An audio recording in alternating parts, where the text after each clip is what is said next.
bagi TNI, apakah itu di daerah Papua, apakah di Aceh, di perbatasan, mereka itu ganda perannya.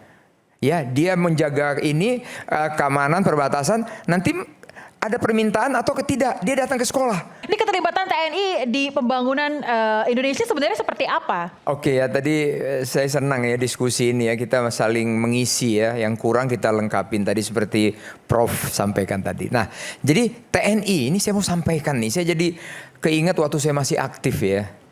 Jadi namanya membangun ini bagi kita udah nggak asing ya. Kita tuh dulu ada namanya AMD, kita rubah menjadi TMMD, Tentara Manunggal Membangun Desa. Sekarang ini sudah yang ke 100 sekian kali. Nah, apa? Itu ada fisik dan non fisik ya. Saya sampaikan di sini ya. Saya yakin, saya percaya ya, apa yang kita diskusikan ini direkam nih sama Mabes TNI, Mabes AD, AL, AU semua ngerekam nih. Jadi mereka besok ini udah nyampe nih di depan Panglima Kepala Staf Angkatan dan Panglima TNI masing-masing apa yang kita bicarakan karena di sini. Ada Pak Stompul bukan? Yep. Karena ada Bang Stompul bukan? Enggak, itu tugas saya dulu soalnya. Apapun yang dibicarakan di media itu kita rekam, kita kasih. Plus minusnya apa? Minusnya kita perbaiki, plusnya kita pertahankan. Nah, ada kita namanya TMMD, itu di mana saja. Ini saya sampaikan. Seperti di Papua, ada TNI di sana tuh. Dia juga membantu kok membangun di sana. Bahkan saya ini Angkatan Laut ya. Kita di luar TMMD ada Angkatan Laut namanya Operasi Baskara Jaya. Oke, itu kita mempunyai floating ship namanya. Apa itu? Di daerah-daerah itu banyak harga sangat mahal tadi disampaikan ya, perbedaan harga. Itu kebijakan Kepala Staf Angkatan Laut. Saya ingat sekali tuh zaman Pak Bernard Kensonda itu. Kita muter ke pulau-pulau itu. Kita bawa daging, kita bawa sayur, sampai sekarang masih ada. Jadi kalau TNI tadi aku tidak membantah ya, aku tidak membantah tadi Prof Ray mengatakan bahwa TNI itu kalau bicara pembangunan bagaimana.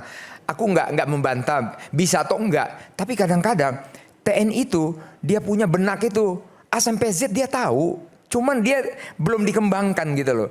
Ini aku sampai pensiun aku juru bicara Mabes TNI dari dulu. Nah, aku bicara tuh gampang aja semua A sampai Z, aku bisa aja mengikuti sebentar udah langsung nyambung. Nah, kembali ke pembangunan tadi ya, ke pembangunan tadi. Jadi bagi TNI saya rasa bisa-bisa aja. Kenapa? Seorang keahlian saya menyampaikan masalah TNI ini bukan perang saja ya. Contoh, pasukan kita yang UNIFIL, memang ada yang korban, is oke. Tapi mereka di sana bukan perang, mereka itu seperti kita, seperti yang saya bilang tadi TMMD, dia di sana itu apa? Fisik dan non fisik. Fisik itu apa? Jembatan yang putus diperbaiki, rumah-rumah diperbaiki semuanya. Yang non fisik apa? Memberi semangat, motivasi lagi kepada mereka agar mereka itu menjadi apa ya? Yang tadinya under pressure jadi baik lagi. Memberi masalah kesehatan, masalah pendidikan. Saya ini cerita, saya makanya ingat Ternate ini. Saya dulu zaman-zaman di kapal nih ya, jadi kapal perang saya nyandar di sana. Apa? Di sana situasionalnya seperti itu. Saya datang ke sekolah, ngajarin sekolah.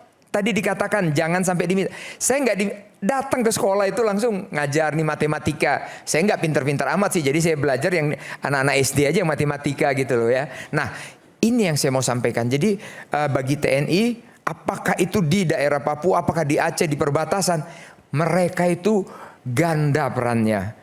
Ya, dia menjaga ini keamanan perbatasan. Nanti ada permintaan atau tidak, dia datang ke sekolah ngajarin.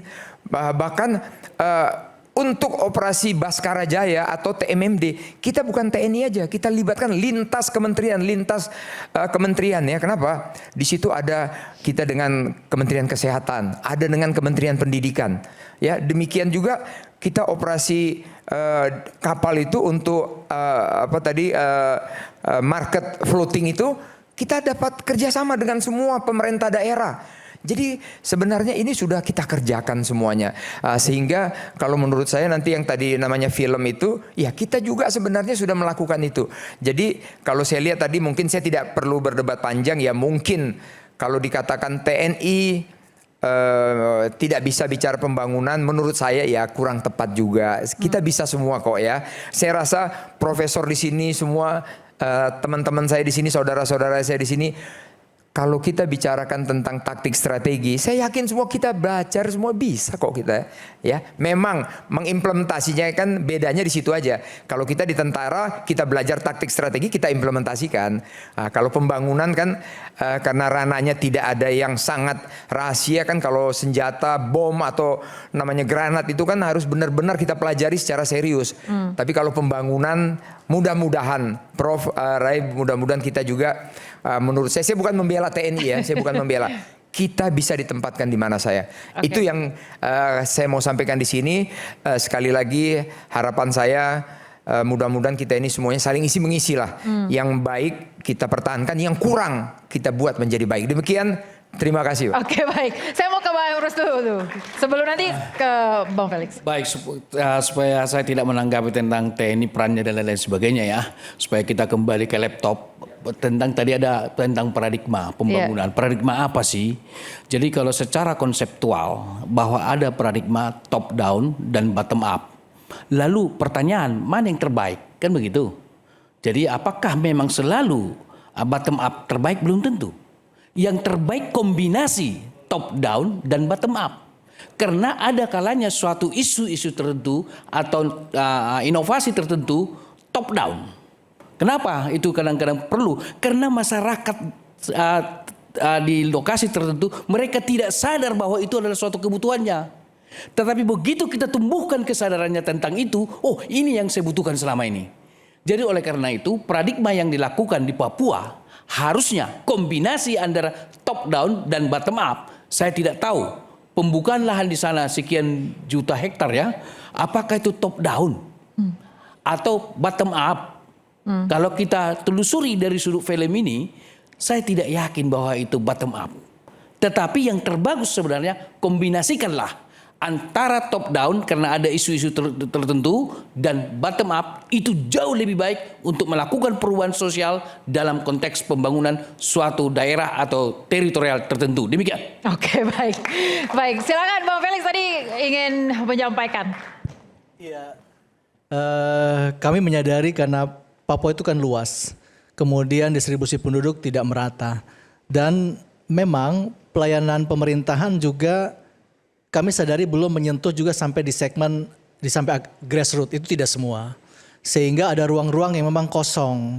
Peran dari guru, tenaga kesehatan, kemudian dokter atau mungkin PPL ya, penyuluh pertanian, lapangan. Sehingga disinilah ketika ada penugasan baik dari satuan penugasan Satgas ataupun aspek teritorial di lapangan, teman-teman dari TNI, dari polisi yang terdepan berfungsi sebagai pengajar, kemudian sebagai penyuluh pertanian, kemudian pembimbing sosial, kemudian juga aspek kesehatan. Jadi kita bisa melihat dari sisi itu. Teman-teman, saudara-saudara dari TNI Polri mengisi ruang-ruang yang kosong yang dari pemerintah. Karena target kita besar, teman-teman setanah air, bahwa tingkat kemiskinan kita masih tertinggi se-Indonesia, masih 34. Kemudian IPM kita juga terendah. Satu kabupaten di Indonesia yang paling terendah Kabupaten Duga, itu 34 IPM-nya. Sementara yang kita di tanah air sudah sekitar 80-an ke atas. Jadi memang ada kesenjangan yang begitu tinggi, aspek pendidikan, kesehatan, dan pendapatan dari sisi daya beli. Dan ini menjadi sebuah perjuangan bagi kita semua. Kemudian yang kedua, kita ingin bahwa Papua ini tentu didekati dengan cara yang mungkin juga harus tetap berbeda dengan afirmasi. Dalam konteks yang tadi Pak Prof senior saya, Pak Prof Effendi, bahwa memang percepatan ini mungkin dimaknai dari sisi ada percepatan dengan terobosan kebijakan yang lebih afirmatif, atau sebetulnya penambahan energi untuk mencapai tadi ada target yang besar sebetulnya di dalam RPJM, dari 34% tingkat kemiskinan harus menjadi sekitar 19%. Berarti kan ada sebuah perubahan, ada langkah-langkah percepatan apa saja ini, misalnya pelayanan kesehatan, kemudian pergerakan ekonomi, kemudian menempatkan misalnya MBG tidak hanya sekedar pemberian makan untuk anak sekolah atau balita, tapi kita melihat makanan bergizi, makanan MBG ini menjadi sebuah gerakan ekonomi lokal. Seminggu lalu kami keliling ada 4 SPPG di 2 di Papua Pegunungan, 1 di Papua Tengah di Timika dan 1 di Jayapura. Bisa melihat itu anak-anak 47 anak petugas di MBG rata-rata hampir 45 anak-anak asli Papua. Berarti persoalan 1 SPPG bisa membuka lapangan kerja sekitar 45 anak-anak Papua. Kemudian perputaran pembelian 1 MBG misalnya membuka untuk 2.500-an penerima manfaat anak-anak sekolah, kebutuhan sayur bisa 330 kilogram dalam sehari. Buah semangka saja 1 SPPG bisa membutuhkan 130 buah semangka. Itu sebagai contoh bahwa kita melihat ini menjadi sebuah pergerakan ekonomi. Tadi kalau jika pendekatan Presiden Prabowo sebenarnya mendekatkan pasar off taker ke tingkat paling bawah. Ketika sistem logistik nasional yang masih mahal antara Jakarta dan Papua misalnya yang begitu mahal atau Surabaya ke Papua, tapi kemudian ada kebijakan negara untuk mendekatkan pasar off taker ke tingkat yang paling akar rumput. Itu sebenarnya cara berpandang, saya pikir menjadi cara pandang Pak Presiden Prabowo untuk melihat Papua ketika menerobos berbagai sistem logistik yang mahal, investasi yang sulit jika mengharapkan investasi besar untuk menyerap off taker, tapi kemudian investasi skala-skala mikro yang bisa menyentuh akar rumput di tingkat bawah. Sebenarnya itu aspek popularity policy yang sebenarnya didesain oleh Bapak Presiden Prabowo. Oke, baik. Bang Rey, dari Anda closing statement mungkin disampaikan oleh Bang Felix tadi. Keterlibatan TNI Polri tadi sebutkan perlu ternyata Bang. Kemudian juga, ya silakan. Saya kira saya sudah berkali-kali tadi menyatakan bukan tidak boleh, tetapi Anda harus atur dengan ketat. Oke. Yang itu harus diatur dalam operasi militer selain perang.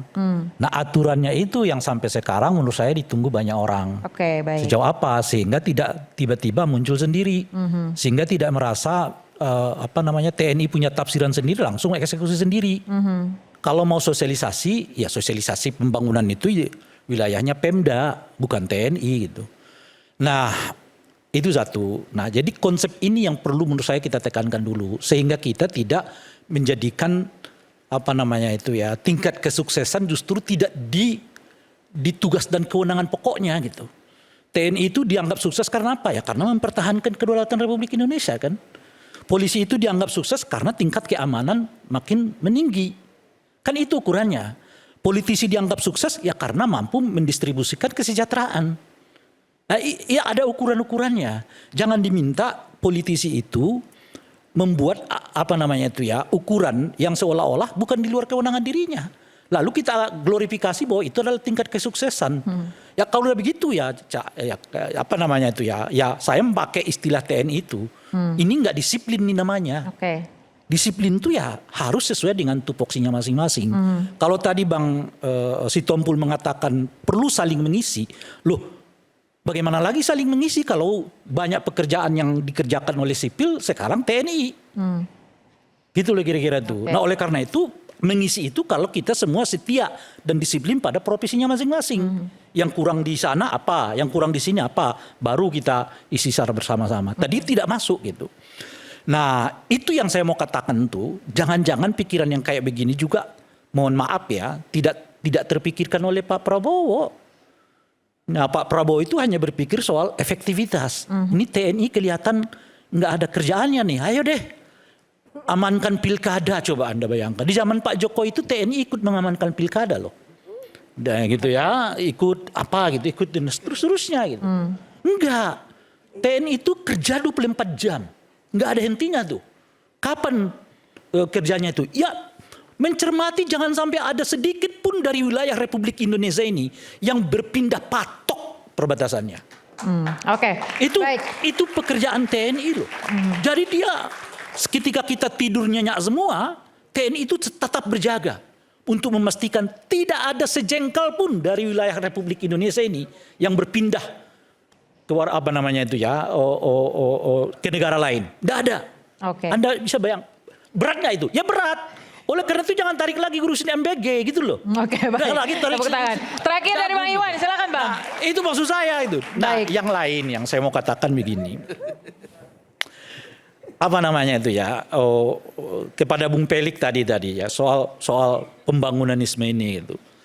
Saya saya kan tadi mengatakan bahwa persoalan yang digambarkan oleh Pesta Babi itu ya sebagai karya jurnalistik nggak mungkin dia juga secara holistik mengungkapnya. Ada segmen-segmen yang harus diungkap oleh dia secara kuat gitu.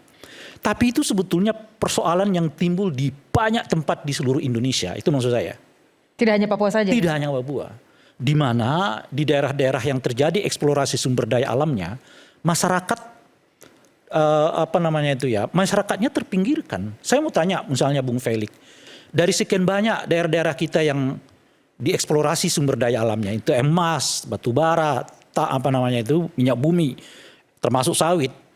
Tolong sebutkan mana daerah yang berkembang dan sejahtera berdasarkan eksplorasi itu.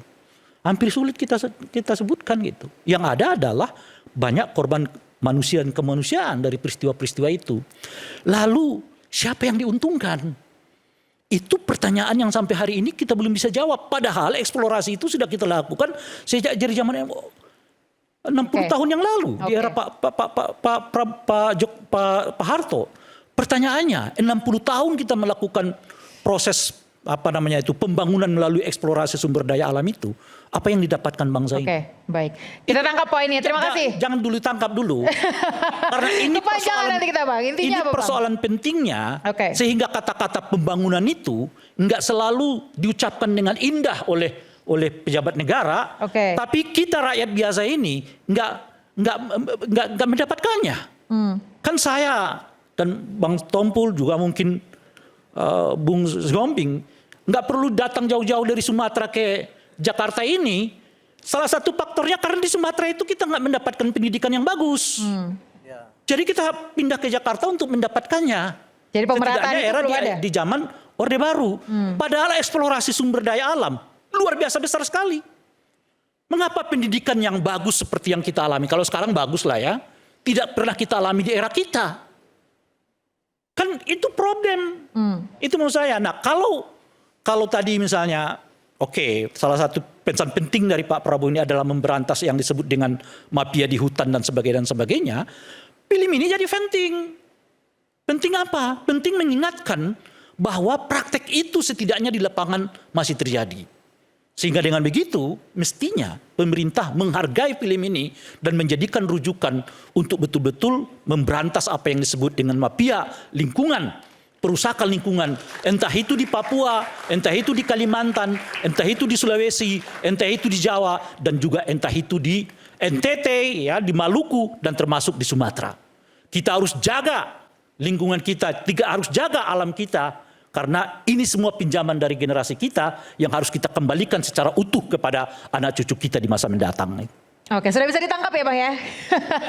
Silakan Bang Iwan, tanggapan Anda. Oke, salam hormat untuk Papua ya. Selamat malam. Kami rakyat Indonesia tentu cinta, kami sayang dan kami peduli Papua ya. Dan kami yakin Papua ke depan akan maju sama dengan provinsi yang lain.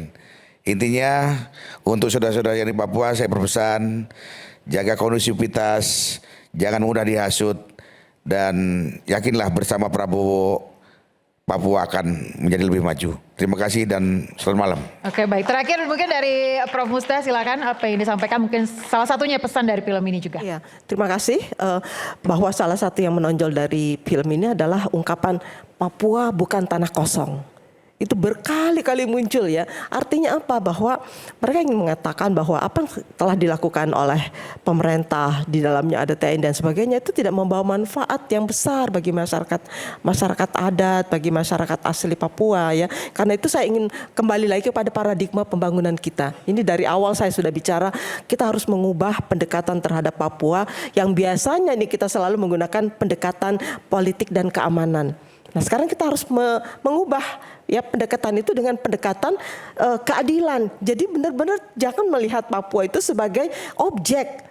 Tapi gunakanlah atau jadikanlah mereka itu sebagai subjek pembangunan, diikutsertakan mulai dari awal ya, dari perencanaan, pelaksanaan dan sampai kepada evaluasi. Yang kedua adalah pendekatan tadi keadilan, kemanusiaan ya, dan juga kebangsaan, karena mereka bukan anak tiri ya. Karena itu mari memperlakukan mereka itu sebagai warga Indonesia yang harus juga diperhatikan ya kesejahteraannya. Karena terus terangnya saya kalau ke Papua itu kita sudah 6 dekade untuk pembangunan Papua. Tapi sedih ya bagaimana puskesmas mereka ya di daerah-daerah, terutama di daerah pegunungan, bisa nggak terpikirkan oleh kita semua ke depan. Mereka yang ada di pesisir ada semacam perahu ambulans untuk mempercepat itu. Jadi yang dipercepat itu pelayanannya loh Pak ya, bukan demonstrasinya, jadi bukan pembabatan pohonnya yang dipercepat, tapi pelayanan kesehatan. Karena saya melihat bagaimana angka-angka kematian ibu melahirkan ya di daerah-daerah pegunungan itu kalau di Papua itu bisa lebih dari 1.000 loh. Kalau secara nasional di Indonesia mungkin hanya 300-an, 300 per 100.000 kayak kelahiran hidup. Karena itu hak kesehatan reproduksi untuk masyarakat Papua ini betul-betul angka merah sekali. Karena itu bagaimana nih ke depan ya hal-hal yang seperti itu dipertimbangkan. Karena terus terang saja saya melihat bahwa ada kepincangan yang sangat, ketidakadilan yang sangat akut ya di dalam pembangunan masyarakat Papua. Sementara kita menggali emasnya, menggali tambangnya, menggali hutan-hutannya. Jadi nggak adil menurut saya. Karena itu ke depan saya pikir sekali lagi saya ingin berkata kepada kita semua bagaimana kita harus mengubah paradigma pembangunan sehingga betul-betul masyarakat Papua merasakan apa yang dirasakan oleh kita semua sebagai warga bangsa. Terima kasih. Baik, tepuk tangan untuk Prof. Musa. Terakhir untuk Prof. Effendi sedikit saja pesan disampaikan dari film ini dan juga pembubaran yang terjadi. Iya, sedikit sekali saya mau menyampaikan salam cinta buat Papua, buat pembuat film ini, buat teman-teman yang lagi memperingati reformasi, yang sedang ditawan juga di Palestina. Kembali pesan utamanya adalah menurut saya tadi paradigma, mental window sebetulnya. Pendekatan kita terhadap apa yang sedang kita lakukan. Jadi nggak bisa menurut saya lebih cepat. Bahkan kita bisa berbeda dalam mental window tersebut. Misalnya menurut saya TNI boleh bercerita tentang pembangunan dalam konteks filosofisnya, pertahanan dalam konteks filosofisnya. Tapi yang disebut dengan mental window itu adalah bagaimana kita semua termasuk masyarakat adat di sana duduk bersama gitu ya. Lalu pada bagian tertentu mereka mengatakan di bagian ini TNI boleh masuk misalnya gitu ya, dengan kesepakatan bersama dalam konteks yang tidak melanggar tentunya perundangan yang ada. Saya mau menutup dengan sebuah ini ya, komunikolog pertama di Indonesia itu Prof. Alwi Dahlan almarhum ya. Dia bercerita begini, pada suatu saat dia menghadiri sebuah pameran lukisan. Lalu dia melihat lukisan-lukisan yang ada, ditanyakan sama orang kan, wartawan, menurut Prof. Alwi Dahlan, kira-kira apa makna lukisan ini? Lalu dia bingung, kurang lebih ya, waktu itu Anda tahu ya, zaman Orde Baru kan, dia harus menjawab, saya rasa ini maknanya pembangunan katanya. Jangan waktu zaman Orde Baru apa saja dijawab pembangunan. Terus panitianya akhirnya bisik-bisik dan segera merubah, ternyata lukisan itu terbalik. Jadi bukan itu harusnya, lukisan itu terbalik dan judul lukisan itu adalah kerusakan lingkungan.